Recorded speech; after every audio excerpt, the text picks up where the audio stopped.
Muy bien, muy buenos días. Vamos a trabajar nuevamente con las preguntas de investigación, el planteamiento del problema, ¿ok? Y vamos a comenzar con estos dos artículos que me parecieron interesantes que ustedes pueden descargar directamente de ResearchGate, pero yo se los subiré en el Classroom, eh, acerca de cómo elaborar un tema de investigación, una pregunta de investigación, cómo llevar a cabo la investigación, ¿ok?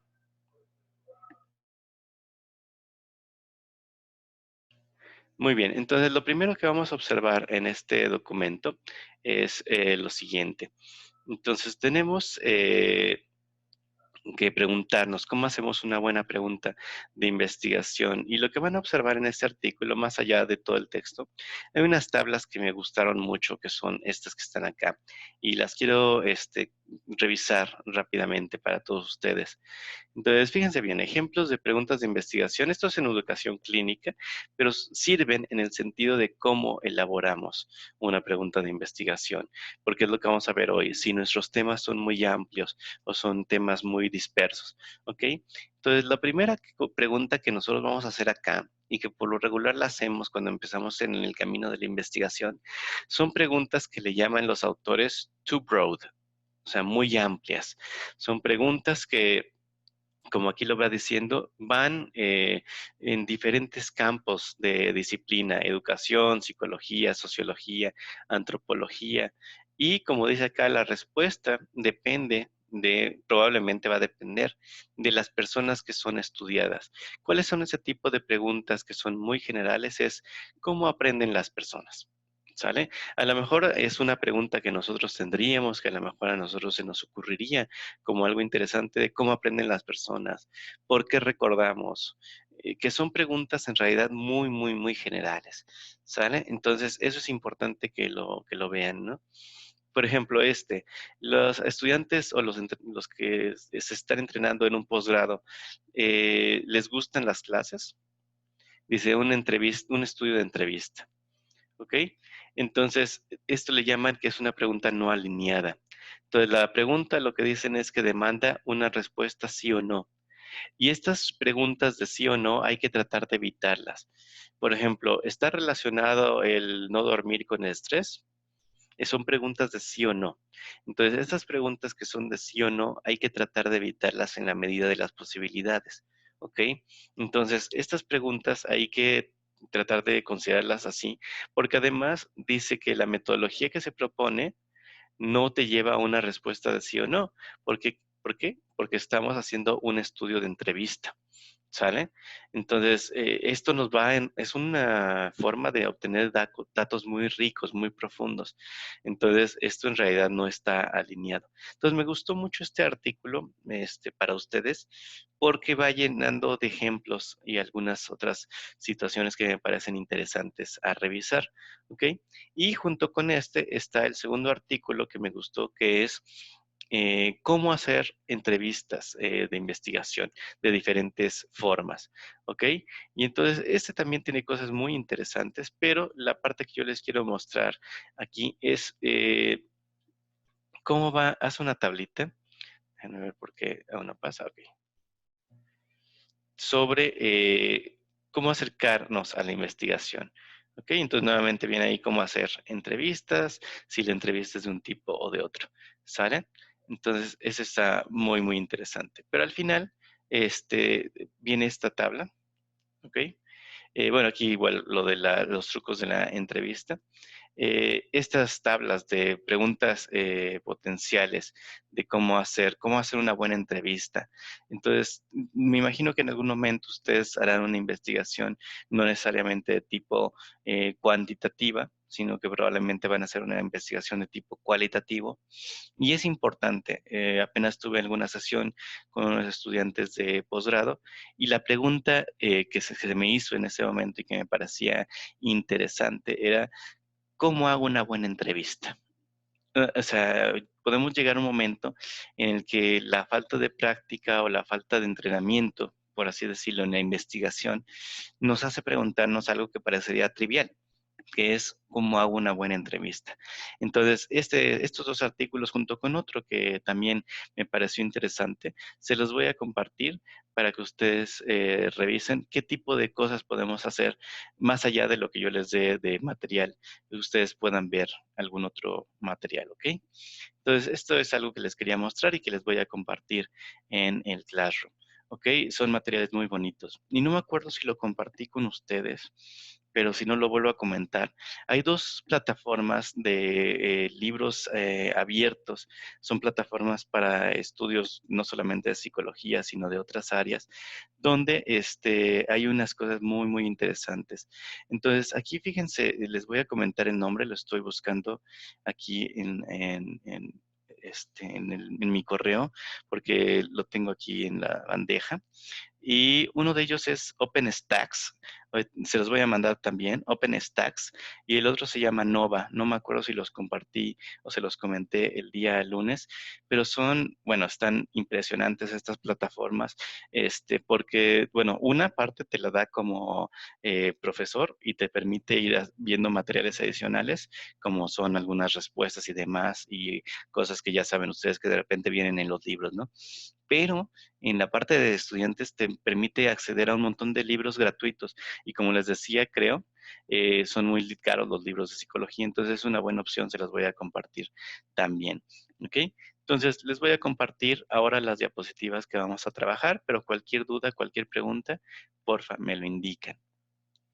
Ok, solamente necesito que ustedes me indiquen que ya están viendo la diapositiva presentada, que dice investigación 1, planteamiento del problema. Perfecto, les agradezco enormemente. A los que se han ido incorporando, muy buenos días, les saludo con mucho gusto. Entonces, nuevamente, aquí qué vamos a revisar en estas diapositivas. Bueno, el problema. ¿Ok? Entonces, otra vez, la pregunta viene y va a ser la misma en toda esta clase. ¿Cómo elaboro, cómo propongo un buen tema de investigación, un buen problema de investigación? Muchas veces la frase que utilizamos en investigación es que el problema es cuál es el problema, ¿sale? ¿Por qué? Porque no es tan fácil, no es tan fácil decir, yo voy a investigar un tema porque me parece interesante. No, necesitamos solamente, no solamente que nos parezca interesante. Como les voy a mostrar en estas diapositivas, hay una serie de pasos que yo tengo que seguir para que el tema sea un buen problema de investigación, ¿ok? Entonces, ¿cuáles son esas maneras en las que nosotros vamos a tener un buen tema de investigación? Bueno, ya se los comenté cuando estábamos revisando lo de Google Académico y voy a ser muy enfático en eso porque esa es la clave, ¿sale? La clave es leer, leer, leer. Ayer tuve la oportunidad de tomar un webinar de una de las publicaciones que hacen, de las revistas que tenemos en la universidad y una de las cosas que decía el orador, el facilitador de este webinar, era que nosotros para poder realizar un buen tema de investigación y por lo tanto aterrizarlo y llevarlo a la práctica. El webinar taller se titulaba ¿Por qué los artículos o por qué artículos de investigación son rechazados? O sea, ¿por qué se rechazan los artículos de investigación? Entonces decía, hay que leer, y hay que leer no solamente de lo que nosotros vamos a conocer, sino después, cuando queramos hacer un proyecto o queremos generar una investigación que pueda ser publicada, necesitamos leer acerca del área en la que nosotros estamos investigando. ¿Ok? Entonces, es importante leer lo que llamamos la literatura del área, es decir, quiénes son los nombres, en qué lugares se está haciendo la investigación, cuáles son los temas que se están proponiendo. Entonces es muy importante leer sobre el área de investigación y eso lo hacemos a partir de una manera más eficiente como son estos gestores de búsqueda en los cuales podamos tener una serie de artículos y podemos discriminar entre cuáles son buenos y cuáles son malos. Y les voy a pasar una serie de líneas, guías que nosotros podemos seguir para hacer eso. ¿Ok? La segunda parte, bueno, hay problemas que son basados en la experiencia. Ahí les pongo algún ejemplo. Por ejemplo, la deserción escolar es algo que es es un tema que se ha estado abordando desde hace muchísimos años, mucho antes de la pandemia, pero en realidad ahorita han salido una serie de artículos que también se los voy a compartir, una serie de artículos acerca de estas dificultades con respecto a la educación en línea, y, no a nivel México, a nivel mundial, y que nosotros podemos explorar bastante interesantes. Ahorita también va a haber una serie de un taller, no sé si lo vieron anunciados, que está anunciando la maestra Lulu, que tienen que ver con temas que tienen esta situación del COVID y ahora la psicología. Entonces, y nosotros ya lo habíamos revisado también en clase, otros colegas están revisando también temas con respecto a la pandemia. Entonces, problemas basados en la experiencia, en lo que estamos viviendo, en lo que está ocurriendo, ¿ok? Problemas teóricos de investigación básica. Esos nos referimos a cuestiones de procesos como la memoria, el aprendizaje, problemas que tienen que ver con aspectos psicosociales, clínicos de las terapias, educativos con respecto a los procesos, tanto de educación como los procesos de la política educativa. Todos esos son problemas teóricos que son interesantes.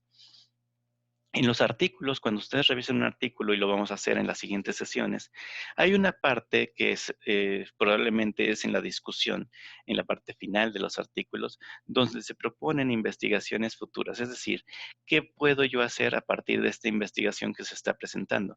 Muchas veces estas sugerencias hay que tener simplemente cuidado porque pueden venir sugerencias que el autor ya está trabajando. O sea, el autor como que nos está diciendo, podrían hacer esto, pero no lo hagan porque yo lo estoy haciendo. Entonces, la idea ahí es en la competencia de la investigación, porque la investigación básicamente es una competencia también de ideas, pues es ganarle un poquito la idea al autor, que probablemente él ya está trabajando, pero que a lo mejor nosotros lo podríamos pensar de una manera diferente. Hablar con los expertos del área, hablar con investigadores, aunque ustedes no lo crean, es bien interesante. Muchas veces, no sé, les voy a contar una anécdota que a mí me ocurría mucho cuando yo era estudiante.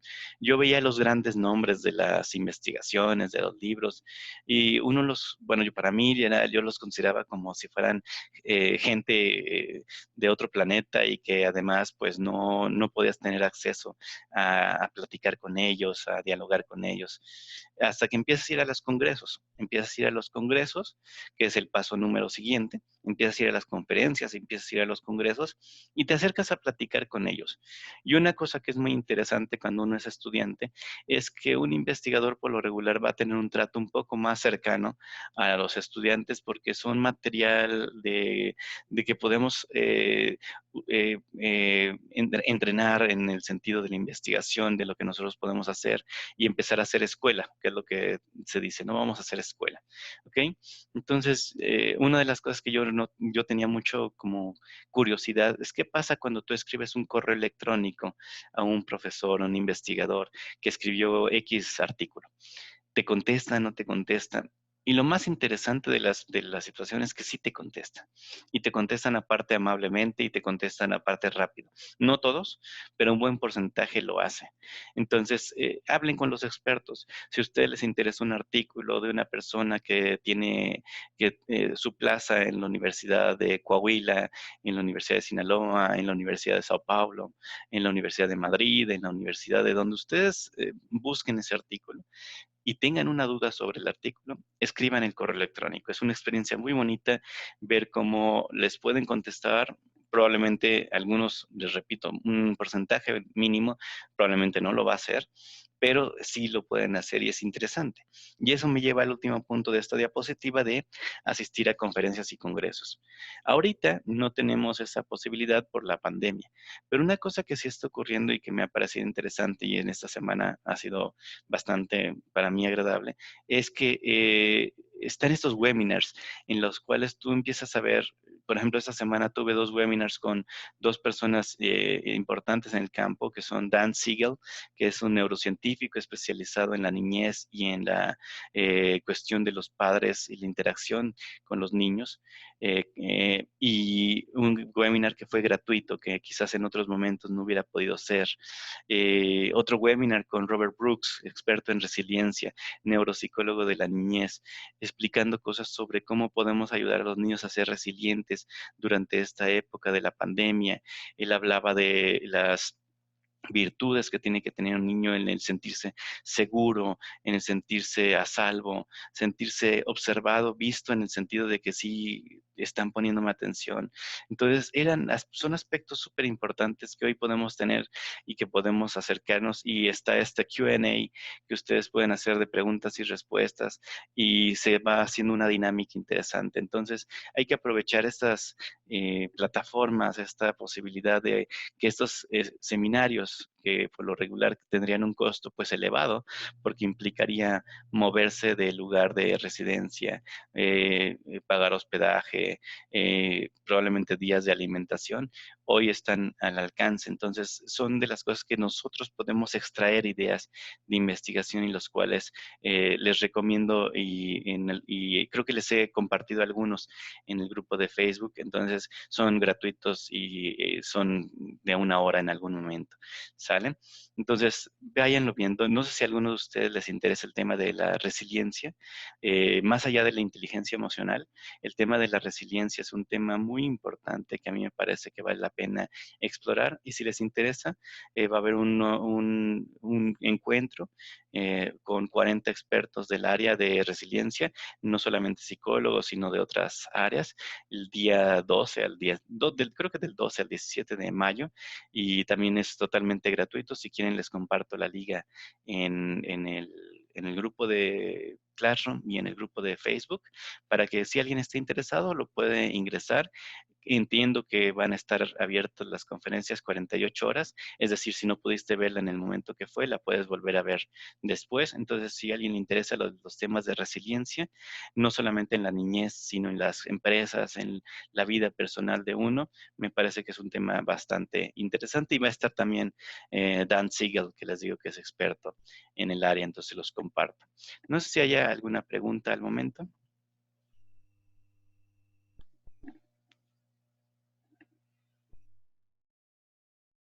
Recuerden, cualquier duda que ustedes tengan, cualquier inquietud, no duden en hacerla. ¿Ok? Nuevamente les saludo. Espero estén muy bien. Bueno, entonces las características de un buen problema de investigación. ¿Cuáles son las 6 características que nosotros tenemos que encontrar en un buen tema de investigación? Pues son las siguientes. Y yo les decía hace ratito acerca de lo interesante que parezca un problema de investigación. ¿Ok? Es uno de los 6 pasos que nosotros podemos ver. No solamente es el único. Es importantísimo, claro. ¿Por qué es importante? Porque si no nos interesa el tema, es muy difícil adueñarse del tema, acercarse a él. ¿Sale? Y hay una cosa muy interesante que les quiero plantear como posibilidad de acercamiento a un tema de investigación durante su carrera, durante su licenciatura. En muchas ocasiones, lo que nosotros tenemos que hacer es buscar líneas de investigación. Probablemente nuestro tema de investigación no está enmarcado dentro de las líneas de investigación que se realizan dentro de, en este caso, la facultad. Vamos a pensar que a nosotros nos interesa un tema que no estuviera dentro de estas líneas de investigación que existieran. Porque si bien es cierto, en la facultad tenemos 4 áreas: educativa, clínica, organizacional, social, en realidad no son exhaustivas. Es decir, simplemente son las áreas, pero dentro de esas áreas hay subtemas, como ya lo revisamos en algún momento sobre qué se investiga en psicología. Hay subtemas de esas áreas en las que nosotros nos podemos ir acercando. Entonces, dentro de las áreas que nosotros podemos tener, posiblemente esté en alguna combinación entre algo social educativo, entre algo organizacional clínico, y podemos ver esos temas. Entonces, lo que nos conviene conocer es las líneas de investigación. Por eso, cuando yo les digo hablen con los expertos, yo, bueno, me refería en global, no solamente la gente que está fuera, sino la gente que está dentro.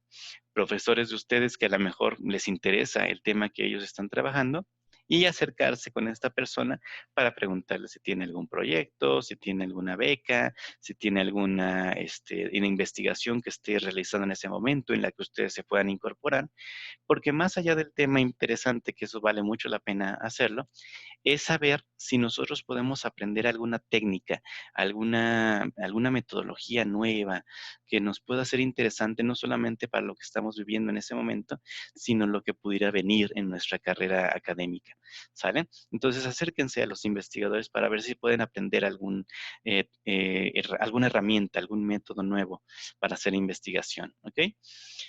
Esto nos lleva al segundo punto de las 6 características de un buen problema de investigación, que es la amplitud del tema que yo quiero tratar. ¿Es manejable? Es decir, nosotros tenemos la posibilidad de ir al lugar de investigación, recabar los datos que yo necesito. Es decir, el tema lo podemos manejar, la amplitud que nosotros estamos pensando es manejable. Y ahorita les voy a poner un ejemplo de ello si nos alcanza el tiempo en esta sesión, si no lo veremos en la siguiente. Y eso conlleva al tercer punto, donde si tenemos los conocimientos necesarios, el tiempo y los recursos. Muchas veces pensamos, voy a hacer una investigación sobre los problemas educativos en México. Y el problema de los problemas educativos en México es que significa en México, ¿sale? Es decir, desde Baja California hasta Campeche, a Yucatán, Colima, Nayarit, es decir, investigar en todo el país. Y eso tiene un problema. Uno, muy importante y muy claro, los recursos, digamos, de movilidad. Yo tengo los recursos para ir a diferentes lugares del país, para tomar datos de los diferentes lugares, o conozco las bases de datos de donde yo puedo tomarlos en el sentido de amplitud. Probablemente no. Y eso es muy importante que ustedes lo sepan. Por ejemplo, el INEGI, cuando hace investigaciones, como ustedes lo vieron antes de la pandemia y en los primeros días de ella, veían a la gente que iba de casa en casa recolectando datos. Y en diferentes colonias, ustedes podían ver de repente se reunían en una esquina 5 o 6 personas que estaban con sus chalequitos del INEGI, que estaban recolectando la información. Entonces, cuando nosotros somos un instituto, como es en este caso el INEGI, pues podemos hacer investigaciones en grandes proporciones, porque tenemos mucha gente que nos está ayudando a recolectar esos datos y tenemos mucha gente que nos va a ayudar a hacer el análisis y tenemos mucha gente que va a ayudar a hacer la interpretación. Entonces hay que tener cuidado con esta parte de la amplitud y los conocimientos. Y en esta parte de los conocimientos, y permítanme, porque sí lo voy a subrayar, esta parte del si tenemos los conocimientos del tema es súper importante porque aquí viene esta parte de leer. Leer acerca del tema, leer acerca del área de investigación. Eso es muy importante. Tenemos que conocer. No siempre, más bien la menor cantidad de veces es recomendado que ustedes hagan un tema que se fue interesante porque se les ocurrió en un video o porque lo oyeron en alguna parte. Es muy poco recomendado eso, porque necesitamos conocer del tema, ¿saben? Necesitamos leer bastante al respecto. El siguiente punto es si nosotros podemos recolectar datos, es decir, si nuestra investigación va a tener evidencia. La investigación se tiene que basar en la evidencia, no tenemos de otra. Nosotros tenemos que poder observar algo para que podamos dar respuesta a la pregunta de investigación. Si nosotros planteamos una pregunta, pero no puede ser respondida con datos, entonces esa pregunta no tiene una finalidad, no va a servir para nada ni práctico ni teórico, que nos lleva al punto número 5, es preguntarnos, ¿la problemática que yo estoy queriendo estudiar tiene una significancia teórica, tiene una significancia práctica? ¿Ok? Y el paso número 6, no menos importante, también muy, muy importante, es si es ético investigar el problema, ¿sale? Si va a tener una parte ética. Esto ya lo habíamos comentado, pero teníamos que ahondar un poquito más en el tema, ¿ok? Muy bien. Y para finalizar la sesión del día de hoy, veamos el siguiente ejemplo. Eh, Muchos niños de la ciudad a lo largo de México vienen de familias con un solo padre o madre y viven por debajo del nivel de pobreza. Las investigaciones muestran que estos estudiantes son más propensos a dejar la escuela que aquellos con diferentes estatus socioeconómico. El problema de esta investigación, aunque parece un tema interesante y bien planteado, es que es un tema que se escapa de nuestras manos, de la amplitud que nosotros podamos tener del tema, ¿ok? Entonces, como lección del día de hoy y que quiero que se queden, es que no tratemos de investigar todos los problemas del mundo, que no tratemos de investigar algunos de los problemas del mundo, sino que investiguemos un problema, ¿ok? Investigar un problema a la vez. Y probablemente eso nos va a llevar a ir juntando cada vez más los problemas para dar una explicación un poco más amplia. ¿Sale? Entonces, la próxima semana vamos a seguir trabajando sobre esto, viendo cuáles son problemas que valen la pena y cuáles que no. Por ejemplo, el primero, los carros importados son mejores que los fabricados en el país. Es un tema que quizás le interesa a la empresa que vende los coches, pero no es un tema relevante, no es un tema que tenga una significancia teórica o práctica. ¿Ok? Sin embargo, el que los jóvenes que reciben una licencia de manejo a una edad baja, 16 años o menores, tienen más accidentes que los que tienen una edad mayor. Ese es pues más relevante porque tiene un impacto social. ¿Sale? Entonces vamos a ir haciendo algunos ejercicios de esto. Les voy a mandar unas actividades. No quiero que las vean tanto como una cuestión de tarea, porque recuerden que es formativo. Eh, eh, por el momento no tiene una fecha de entrega, váyanlas revisando. Son algunos formularios como los que hemos estado revisando, que son muy prácticos porque son simplemente algunas preguntas y demás. Entonces les voy a mandar esta serie de actividades que van a ser respectivas a lo que hemos hecho de la búsqueda, es decir, cómo puedo buscar un tema más específico, cuál sería la opción para buscar con el PDF, cuál sería la opción para guardarlo, o sea, preguntas de ese estilo para revisar lo que hemos estado trabajando en estos días, ¿ok?